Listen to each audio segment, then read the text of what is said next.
You don't actually want silence. That's the part you don't say out loud. You complain that your mind won't shut up, that it keeps going, that it won't let you rest. But when it almost does, when there's a split second of quiet, you reach for your phone, or a memory, or a future scenario. Because the noise is exhausting, but the silence feels dangerous. And you know exactly what I mean. It's late right now, or maybe it's just quiet. The kind of quiet that makes your thoughts louder. You're lying there, your body is tired. But your mind is pacing, replaying that conversation from earlier, the one where your tone might have been slightly off, the pause that lasted half a second too long. The look on their face, you can't fully decode. You zoom in, frame by frame. As if the answer is hidden in the details, then your mind jumps to next week, to a future version of you standing in a situation that hasn't happened yet. You rehearse what you'll say. You test different outcomes. You prepare for reactions that might never come. It feels responsible, like you're being smart, like you're protecting yourself, but it doesn't feel calm. Your mind doesn't shut up because it thinks it's keeping you safe. It learned somewhere along the way that stillness equals vulnerability. That if you stop scanning, if you stop predicting, if you stop replaying, you'll miss something important. So it keeps going, not because you're broken, not because you lack discipline, but because at some point, be alert helped you survive something.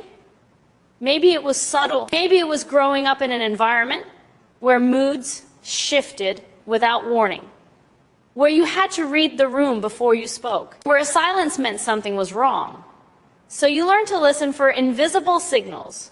You became fluent in micro-expressions, in tone changes, in the weight behind words, and now your mind still does it, even when there's nothing to decode, especially at night. Night removes distractions, and without distraction, there's space. Space for unfinished emotions, for questions you avoided during the day, for feelings you postponed. Your mind fills that space quickly. It pulls up a memory from 5 years ago. Something small, something embarrassing. You feel the heat rise in your chest again, like it just happened. Your body doesn't know it's old, it reacts anyway. Then comes the future. What if you fail? What if you say the wrong thing? What if they leave? What if you disappoint everyone?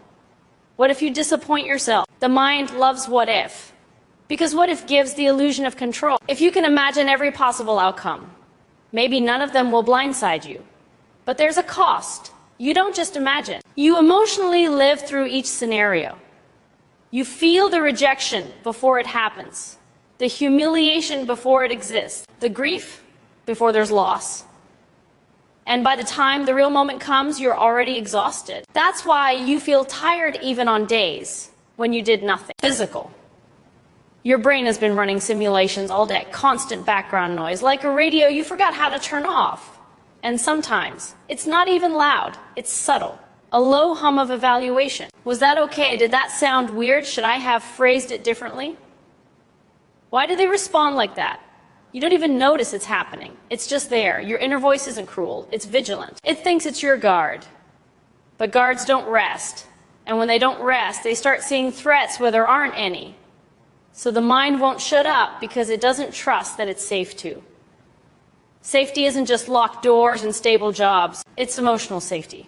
The kind where you're allowed to exist without being evaluated. The kind where a mistake doesn't mean rejection. The kind where silence doesn't mean something bad is coming. If you didn't fully experience it consistently, your mind stepped in to compensate. It became the watcher, the analyst, the planner, the protector. But protectors can become prisons. You start monitoring yourself, how you sound, how you look, how you're perceived. You imagine conversations before they happen. You replay them after they end. You adjust your personality depending on who you're with. Not because you're fake. Because you're trying to prevent pain. The mind won't shut up because it thinks it's preventing something worse. And here's the part that's harder to admit. Sometimes the noise feels like identity. If your mind stopped scanning, who would you be? If you weren't preparing for impact, what would you do with that energy? It's almost unfamiliar to imagine yourself not anticipating something. Calm can feel like irresponsibility. Rest can feel like laziness. You equate mental activity with being proactive. But constant anticipation isn't the same as control. It's just constant anticipation. And your nervous system pays for it. That tight feeling in your chest, the shallow breathing you don't notice, the way your jaw is slightly clenched right now. Your body is living in a future that hasn't happened. And your mind keeps narrating it. You tell yourself, after this situation is over, I'll relax. But there's always another situation, another possibility, another angle to analyze. So the mind stays on, because turning it off would mean trusting. Trusting that you can handle what comes without rehearsing it 100 times. Trusting that not every silence hides danger. Trusting that you don't need to pre-feel pain to survive it. That kind of trust doesn't come easily, especially if you learned early on that being caught off guard hurt. So you try to stay ahead, you think 3 steps forward, you over-prepare. You imagine worst-case scenarios so you won't be surprised. But surprise isn't the only thing you're avoiding. You're avoiding feeling powerless, because when something happens unexpectedly, there's a moment where you don't have control, and that moment is uncomfortable. So your mind tries to eliminate it by predicting everything, by replaying everything, by dissecting everything, even your own emotions. You feel something small, and immediately you analyze it. Why do I feel this way? Is this valid? Is this too much? What does this mean about me? You rarely just feel. You interpret, you categorize, you evaluate, and it's tiring. The real reason the mind won't shut up isn't because it's chaotic, it's because it's overworking. It took on a job it was never meant to carry alone. It's trying to create certainty in a world that doesn't offer much of it. It's trying to guarantee belonging, to guarantee approval, to guarantee safety. But guarantees don't exist like that. So it keeps calculating and calculating and calculating. Sometimes you wish someone could just reach inside your head and gently press a button, silence. Not emptiness, just quiet. But then you wonder what would surface in that quiet. Feelings you postponed, grief you minimized, loneliness you kept busy. The noise might actually be a distraction, a shield. As long as you're analyzing, you don't have to sit with raw emotion. As long as you're planning, you don't have to admit you're scared. As long as you're replaying, you don't have to feel regret fully. The mind gives you movement so you don't have to feel stillness, and stillness is where truth waits. That's why night feels heavier. There's nowhere to run, no tasks, no conversations, just you. And the parts of you that don't get airtime during the day. You think the problem is that your mind won't shut up. But maybe it's that it doesn't know you're safe enough to stop. Maybe no one ever told it that you survived the things it was preparing you for, that you handled rejection before, that you recovered from embarrassment, that you endured uncertainty. Your mind is still fighting battles that already ended, still scanning for storms that already passed. And you're tired, not because you're weak, but because constant vigilance drains anyone, even you, especially you. There's nothing wrong with you for wanting quiet, and there's nothing shameful about the noise. It makes sense. It really does. When you've had to be your own emotional early warning system, you don't just switch that off. You don't suddenly relax into trust. You inch toward it. Slowly, almost suspiciously. And maybe tonight isn't about silencing your thoughts. Maybe it's about noticing them without immediately obeying them, hearing the prediction without fully entering the scenario, feeling the urge to replay without pressing play, not fighting, just observing.